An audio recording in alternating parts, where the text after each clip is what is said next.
Bonsoir mesdames, bonsoir messieurs. Alors tout d'abord, je vais vous parler un petit peu du CCAS, le Centre communal d'action sociale, pour vous dire que c'est un établissement public responsable de l'action sociale au niveau local, ce qui est indispensable au sein d'une commune. Il est géré par un conseil d'administration composé du maire comme président, de 6 élus et de 6 personnes non élues mais compétentes dans le domaine de l'action sociale.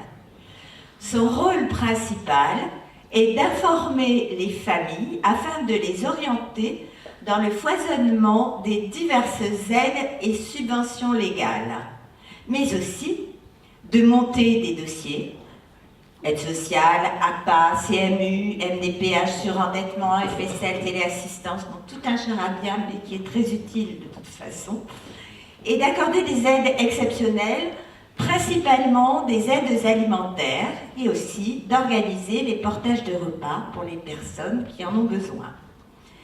Le CCAS travaille en partenariat avec les services sociaux du département, les hôpitaux, les centres de rééducation, l'assistance aux enfants, etc. D'autres partenaires très importants aussi, les Restos du Cœur, le Secours populaire, la Croix-Rouge, et puis le CCAS offre tous les ans aux personnes de 70 ans et plus un colis de Noël et organise aussi un petit goûter dansant, ou thé dansant comme vous préférez, aux personnes de 65 ans et plus. En étroite relation avec le social, un lien social très important, la culture. La programmation et l'organisation d'événements culturels sont gérés par une commission extra-municipale. Une dizaine de spectacles diversifiés et de qualité chaque année, et ce grâce à la participation financière du conseil départemental, qui nous offre le 60% du prix d'achat de chaque manifestation, et des tournées intercommunales offertes par la métropole territoire du Pays d'Aix pour 10 000 € au total. Et bien sûr, grâce au budget qui nous est octroyé par la commune, qui est de 9 000 €. Afin que tous puissent profiter de ces manifestations culturelles, les entrées sont libres ou de 5 € et 2 € pour les moins de 18 ans, selon les aides offertes. Les tarifs sont établis par la commission extra-municipale de la culture. Depuis cet été, le parc du château nous donne la possibilité d'organiser des concerts, d'accueillir des festivals, festival d'art lyrique, festival de piano de la Roque d'Enterron et autres en plein air, dans un cadre somptueux et silencieux, ce qui est important au niveau des manifestations culturelles.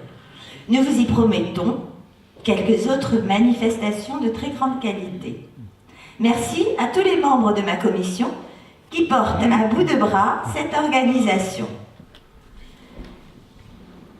Lieu de vie et de culture, la médiathèque.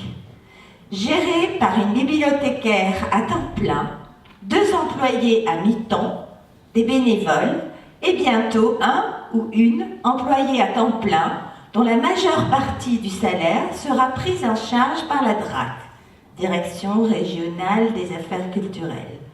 À ce jour, plus d'un tiers de la population y est inscrit, 273 prêts par semaine en moyenne. Les adhérents les plus actifs ont moins de 14 ans et entre 30 et 50 ans. Nous y trouvons 1232 documents, dont 1082 livres, 100 documents lire autrement, des périodiques, des CD, des DVD et des partitions. Il y a eu 2349 acquisitions en 2018. Nous travaillons bien sûr en partenariat avec la bibliothèque départementale des Bouches-du-Rhône. Ces activités régulières, outre les prêts, sont l'accueil de la crèche et des assistantes maternelles, une fois par semaine, des enfants de l'école maternelle et élémentaire, un club de lecture, des contes, une grénothèque, l'accueil de formation, une aide aux devoirs qui a très fortement marché l'année dernière, qui reprendra dès que nous trouverons des volontaires bénévoles pour venir s'en occuper. Avis à la population. De nombreuses manifestations ont lieu tous les ans et ont lieu, entre autres, expositions, conférences, rencontres, débats, Japanmania sur 10 jours, nouvelles hybrides, printemps des poètes, comme un auteur, des planches et des bulles, les grandelades, les journées du patrimoine, la journée européenne des langues, la fête de la science, la lecture par nature, qui va avoir lieu très prochainement, et le mois du film documentaire.